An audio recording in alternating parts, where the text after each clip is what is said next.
Welcome to the IEA Podcast. My name is Matthew Lesh. I'm the head of public policy here at the IEA. Each week, this podcast asks a tantalizing policy question to a top political and economic thinker. Today's question: should unions striking be restricted? This week, more than 100,000 Royal Mail workers joined the picket lines after going on strike in a dispute on pay and conditions. This comes amid major strikes on the railways, at the Felixstowe port, among Scottish bin workers and criminal barristers. There are also threats of strikes among teachers, junior doctors, and even nurses. To discuss whether strike is restricted and broader questions about the state of labour market, I'm very excited to be joined by Len Shackleton, who is the Editorial and Research Fellow here at the IEA, as well as a Professor of Economics at Buckingham University. Len has written dozens of publications on labour economics, most recently Summertime Blues, Union Strikes, and the Law in 2022 for the IEA. Len, thank you very much for joining the podcast. My pleasure.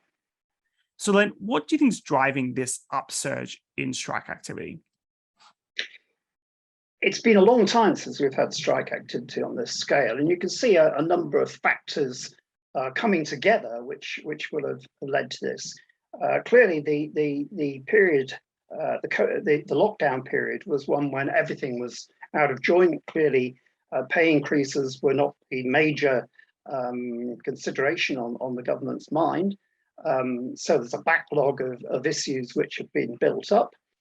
You've got obviously Ukraine and all the pressures on inflation which that are causing. You've also got, I think, there has been a sort of whiff of this type of activity in other countries as well, where you begin to see, for example, in the United States, the unionization of previously barren areas like Starbucks and so on. So there is perhaps a kind of zeitgeist which favors strikes of this kind, and that's what we're seeing at the moment, with everybody trying to get on board. But a point I have made, and I will make again, is that most of this activity is in the public sector or the quasi-public sector. That is to say, things which were once part of the public sector, but which were privatized and have legacy high levels of unionism, like, for example, Royal Mail or the railways, right? If you look more broadly, then the story is that unionization is at its lowest level since we started keeping records in the same way, down at 23, 24% of the workforce. And if you look at the areas of really low paid people, people in retailing, in some areas of manufacturing and farming and things like this, then of course these people are not on strike, they're not organized in the same way. So it is specific to a part of the workforce, I think. Yeah, it's interesting that only 13% of private sector workers these days are members of a union, which means that there's very much a disproportional public sector phenomenon. And I think that raises the question. Many of those, of course, are in this quasi-public Yes. sector I mentioned, like the railways and so on. Yeah, exactly. They nominally be in the private sector, but yeah. So I suppose then, what do you make of the comparisons that we're now getting between the summer of discontent and the famous winter of discontent and all this talk about general strikes? Does that seem viciously unrealistic to you, as it does to me, on the basis that we don't have a mass unionized workforce? Yeah, of course, back in the winter of discontent, not all parts of the workforce were out. It wasn't a general strike in the sense that it had been in 1926. It was rather a series of strikes, one after another, which you seem to be in a situation where there was always a strike on. If it wasn't the railways, it'd be the buses. If it wasn't the buses, it'd be the miners. If it wasn't the miners, it's that kind of thing. And I think that's more of a danger for the moment than the idea of a political general strike, which is illegal, actually. And I think the TUC would be very, very reluctant to call a general strike because of all the consequence which would be likely to follow from that. It's worth unpacking then why there has been this fall in unionisation. Why have the unions become a less important part of the British economy, despite all the attention that they continue to get in the media? Well, of course, the people on the left say, oh, it's all down to Thatcherism, and it's certainly true that I mean, I've written on this that between coming into power at the end of the 70s and going out of power in 1997, the Conservatives under both Mrs. Thatcher and John Major passed, I'd say, 7 or 8 pieces of legislation which severely restricted unionism as it had been practiced. Got rid of the closed shop, for example. 5 million people were in the closed shop in 1979. 5 million people. You had to be in a union to take the job. It's an extraordinary situation. That's all gone. But I wouldn't place all that much emphasis on Thatcherism and that legislation, because lots of other things are going on. The decline in unionisation is quite common across major Western countries, France, Germany, United States, and so on. They've all seen similar falls, and it's to do with the changing structure of the economy is one thing. You don't have these concentrations of workers in particular locations like miners or steel workers, which are historically, or dockers, which were historically concentrations of large numbers of people who lived together, lived in the same area, had this kind of collective solidarity, which I think has disappeared. We're in an increasingly weightless economy where we're selling services to each other across the internet and so on, rather than digging them out of the ground or building them in factories or whatever it may be. So there's that kind of change. There's also, I think, more individualistic lifestyles. There's, in Britain at least, there's a much more diverse workforce. I mean, a thing which hasn't been noted until fairly recently, I think, is that now more female trade unionists than there are male trade unionists. And when you consider that historically the big powerful unions were almost 100% male macho organizations, say dockers, miners, railways, etc. In fact, railways are an interesting throwback there. They've got 3 dinosaur trade union leaders in ASLEF, RMT, and TSSA. They're very unusual. Increasingly, union leaders are female, and it's a different kind of set of issues which they're concerned with. So there are many factors which have led to the decline of unionism, I think, in this country. Yeah, I mean, I also see it as a bit of a phenomenon of the same reason why Marxism and communism was never that successful, because the free market system managed to lift people's quality of life quite substantially. And a lot of people haven't been members of a union, haven't seen a need to join a union because work and pay and conditions have gotten, and quality of life has gotten better. Whilst when the unions first established, there probably was a much stronger case that Labour was sweating that there was a need to have some bargaining power against employers who were not as generous to their employees as now is the case in a more competitive and open labour market. I think that that's definitely an issue, though you should also bear in mind that there has been one heck of a lot of labour market regulation in the last 40 or 50 years. So that, I mean, for example, take minimum wages, which are now almost universally accepted. There are a few people who still, including people at the IEA, who still are very skeptical of the idea of a minimum wage. But it's obviously well established. I mean, it's not well known. I once had an argument with Francis O'Grady about this, that the trade unions originally opposed the idea of a minimum wage. They wanted unions to negotiate pay. And I think they were fearing exactly what has happened, in the sense that government intervention replaces many of the things which trade unions were given credit for. Now, when regulation seems to happen with virtually every year, the labour market, more and more rules are applied to a maternity leave, all sorts of things to do with discrimination and so forth.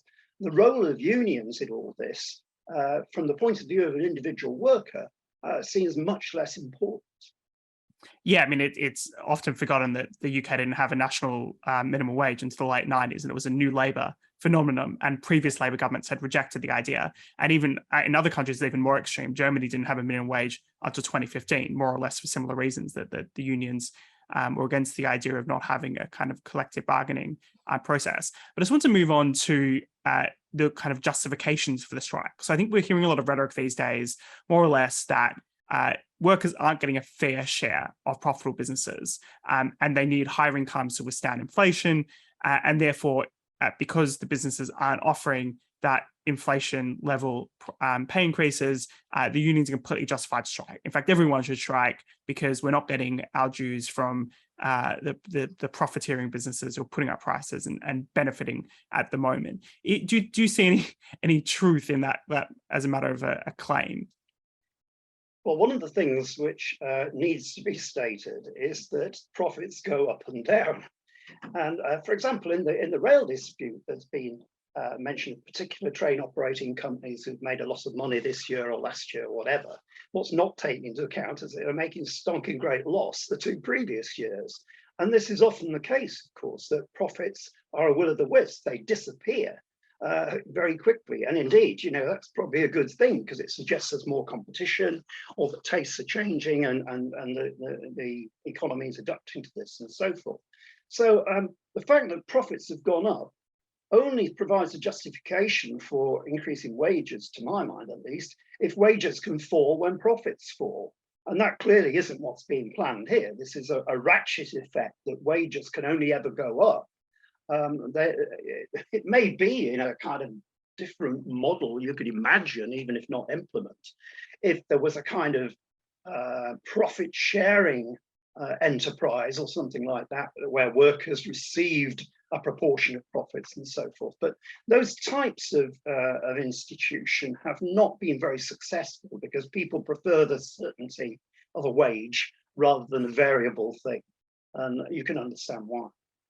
I mean, yeah, I think there's also a number of false claims. I mean, I did a debate this week against Owen Jones, who kept on making this claim that 60% of the reason of price rises is because of profiteering businesses. Now, that's on the face of it something that sounds a little bit ridiculous, because we know that the businesses also have increased costs as a result of other inflationary pressures. But if you even go back to where that stat seems to come from, it's more or less based on figures that don't correlate with the Office for National Statistics data. And if you look at the profit share as a proportion of the GDP, whether or not you like those statistics very much, that's actually not going up as much as income share. So it doesn't seem like, if you look at the statistics, that it is profiteering businesses, that a lot of the businesses that where the unions want the increased incomes or increased wages don't have massive profits to share. I mean, the railways have fewer passengers than in the past. They're now increasingly effectively subsidized by the taxpayer. So what effectively is going on here in a lot of these public sector unions is they're making a claim on the taxpayer. They're making a claim on you and I for higher wages. And that may be justifiable in certain cases. You might say nurses have been historically underpaid, but it doesn't seem the kind of broad-based inflation-busting pay rises are particularly affordable for the government and for taxpayers without higher taxes that would hurt the economy or more debt. Well, you're absolutely right. And there's no sort of iron law that says that money wages should adjust the rate of inflation. And indeed, when you think about it, this would, if this was implemented rigorously, then there would be no change in the structure of wages over time. And this, of course, I keep being reminded of how old I am. But when I first started teaching economics, one of my colleagues who joined me had been working for the Prices and Incomes Board, right? Which this is ancient history in the price and wage controls, the good old days. Yeah, exactly.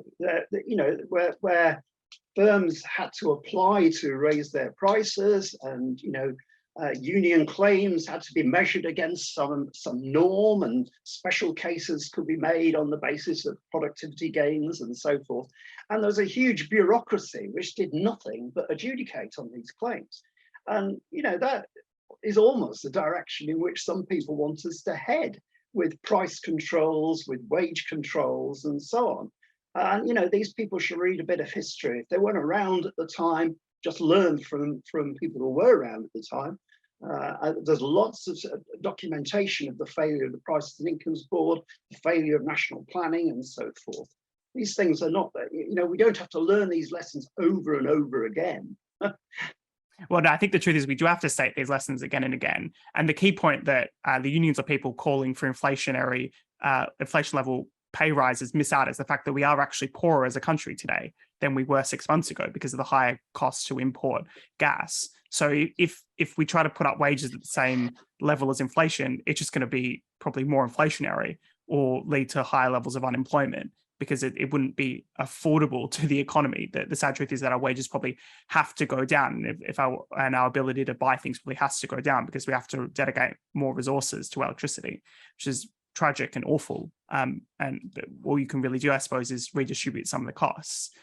But you can't, without magical productivity improvements, change that situation. I mean, this is a kind of shock to the economy, which has macroeconomic and microeconomic consequences, and it's very difficult to buck these kind of effects. What would tend to happen if we had more and more inflationary wage claims settled and so forth, that we would create a sort of mini wage price spiral, to which the consequence would be that we would have to drastically tighten monetary policy, shove up interest rates, perhaps to the levels which people, nowadays would faint at seeing, 15%, 17% interest rates, which would be, that would really be painful to the economy, to everybody in the economy. And the fact that you were in a strong union wouldn't really protect you from that, I'm afraid. Indeed. So I just want to think more about, I suppose, the philosophical questions behind striking. So I think there's this tension when it comes to striking about whether or not striking workers are morally righteous in the first instance and should be legally allowed to disrupt public services, things like the railways or healthcare or court cases. Now, in the law as it stands, of course, there are certain professions that cannot go on strike, be it army or the police. Do you think there should be, I suppose, going from a libertarian perspective, you might make an argument that, well, of course, you should have a freedom to withdraw your labor, and therefore striking, although we might disagree with their particular cause at certain times, they should be legally allowed to do it? Or you have the view that, in fact, there should be limitations on striking because it's given a legal privilege of the fact that you can't sack a striking worker if they follow procedure? Well, first on the issue of strikes, I think the right to strike is a difficult thing to argue against, but strikes have consequences, and therefore we've always placed some kind of restrictions on strikes, because what a strike is a unilateral breach of contract. There's also something called a lockout, which we haven't heard much of in recent years, but lockout— when the bosses go on strike, yeah. Well, they just lock out the workforce until they take a pay cut, right? Which is some resonance with the idea of fire and rehire, which is also something perhaps we could talk about in a minute. But yeah, there have always been restrictions on strikes, and as I point out in the paper you mentioned, and as you've just pointed out, these differ from groups of workers within an economy, but also between countries as well. And we get things like in Germany, for example, civil servants aren't allowed to strike. And that definition of a civil service includes university officials and some groups of teachers, for example. Yeah, Germany isn't a particularly harsh labour market. It has, in many ways, it's more regulated than the UK's labour market. But there are plenty of examples. But is that the right way to go about it? I think certainly the government needs to think about this. If we're going to find persistent strikes like this, then maybe we need to do a bit of redrawing at the margin. But of course, this was last attempted in 2016 in the Trade Union Act, which was a Cameron thing, when the conditions under which a strike could be agreed were made slightly more rigorous, but it in fact hasn't stopped. Unions are still able to get majorities even under the tighter rules than there were previously. So I think if you do bring in these kind of changes, you've got to be sure that they will be effective. There's no point in bringing in things because you just annoy the unions. The general public will think you're horrible, and they won't even be effective. So you do need to think about that. But I think we're some distance away from that kind of situation. I think they need to concentrate on strikes one at a time. If you take something like the railways, for example, there was a clearly different set of issues there. from, let's say, nurses and doctors, right? The railways, I think that's just got to be beaten, that strike, because essentially what they're calling for is an increase in pay against a situation where the market for railways has fundamentally changed post-COVID, and where there's an absolutely massive drop in revenue. That wouldn't be too bad in a sense if the unions were prepared to adjust their behaviour, but no, they won't. They want to say there should be no changes, in effect, to things like rosters, and that's been an issue since the 1910s, incidentally, on the railways. No change to the idea of driver-only operations. I go into Fenchurch Street on the railway from Shoebury Nest. It's a driver-only operation. Why on earth other parts of the network are not also able to do this is just not clear to me. Then there's a whole business of ticket officers, which has been talked about, the redeployment of maintenance workers, and so on. All these things are absolutely essential. And if to buy the workers off, not confront those kind of issues, I think would be really foolish of the Department for Transport, which is what it amounts to. Yeah, I mean, it's almost a similar situation when it comes to the posties union, where Yes. as much as it's about pay and there are demands for increased pay, that Royal Mail has often increased pay, but some of that is conditional on whether or not they're willing to actually move from a system of handwritten timesheets, whether or not they're willing to be required to work on Sundays, because Royal Mail is now just as much as a package delivery organization. It needs to compete with non-unionized delivery companies and all sorts of other automation in individual post offices that requires approval. Apparently, you still need approval from the union to put in an automated sorting machine, for example. They're very archaic and old-fashioned. And there's some suggestion, of course, that they could rip up the agreement and effectively rehire their workforce. And that was a bit controversial earlier this year when it came to the ferries. What do you make of that as a strategy? Well, if the unions are going to go on strike, we should be able to withdraw their ability to work as well, if you're a boss. I think that is a sort of nuclear option, which ought to draw attention to the fact that it's possible. I think at this stage it would be foolish to go about, waving the big stick. I think some of these issues do have to be resolved. The government should be firm. It's essentially the government which backs up the railways, for example. It's government which pays for the civil servants and all the public sector workers and so forth. The Royal Mail, I think they should stand back from for the moment. I think that's got to be resolved within the Royal Mail, and there are ways of doing that. But we shouldn't sort of get the government to lay down rules about something like that, which is not directly responsible for. There is an attempt by the unions to drag all these previously privatized enterprises back into the public sector. And the government should say, no, we washed our hands of Royal Mail, and they've got to sort it out in a way.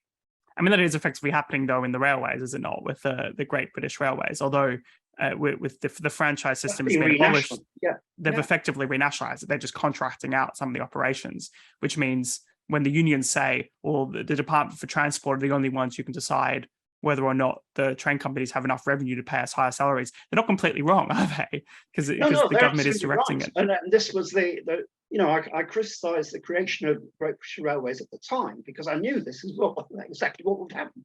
We had 30 years or so when strikes were only local with a particular company and so forth. The idea of national strikes is something which has emerged because we'd effectively renationalised the railways. And that's what we shouldn't do with Royal Mail. We should keep that very much at arm's length. It almost kind of reminds me of the phenomenon of how hostage negotiation works, which is the government will never negotiate if a company's employee gets kidnapped, because they know that the person who kidnaps them, if they're negotiating with the government has unlimited funds, whilst the person who's negotiating on behalf of a company obviously has very much more limited funds, so that they can make a much bigger claim if you're a hostage taker. If you're negotiating with government, the other though solution from the government on this is this idea of minimum service requirements, that effectively even if you go on strike, you still have to provide 20% of the service or thereabouts. What do you make of those kind of requirements? Is that forced labor equivalent of slavery, or is that a reasonable limitation on the ability of a public sector union effectively to strike? I think this is one of these areas where it's not worth the hassle of doing much about it, because we already get about 20% of the trains running during strikes, because they redeploy non-union workers and management and so on to get the thing going. It would create a lot of animosity. Again, I don't know whether it's worth the political hassle of going down that route. I mean, I'd say if you want to make big changes to strike laws, then you've got to think through, is this really going to have an effect, or is it just noise? And I'm afraid I think that one, rather like, for example, the idea of being able to bring in workers to replace people. That works in some situations, doesn't work on the railways, of course, where you can't just kind of draft in huge quantities of people to do the signalling and drive the trains and so on. Absolutely no point to that. So you have to think carefully. If you're going to change the laws, then you have to think, what am I going to achieve by doing that? Yeah, there was a famous Australian case in the 90s where there was big striking on the docks, and there was this rumor that went out. I don't know if it was ever true, but the dock companies started training secret dock workers in Dubai that were going to fly over to replace the striking workers. I guess it's not completely impossible, but interestingly, conceptually, something that I guess they could do if they were organized enough. Yeah. Well, on that note, about the slightly pessimistic, there's not much you can do unless you think about it pretty deeply on all these union strikes. I want to thank very much Professor Shackleton for joining the IEA podcast. Len is the editorial and research fellow at the IEA, as well as a professor of economics at Buckingham University. Thank you very much. Well, if you enjoyed that conversation, why not watch one of these other videos? And while you're here, remember to hit the subscribe button and the notification bell. That way, you'll never miss out on a single IEA broadcast.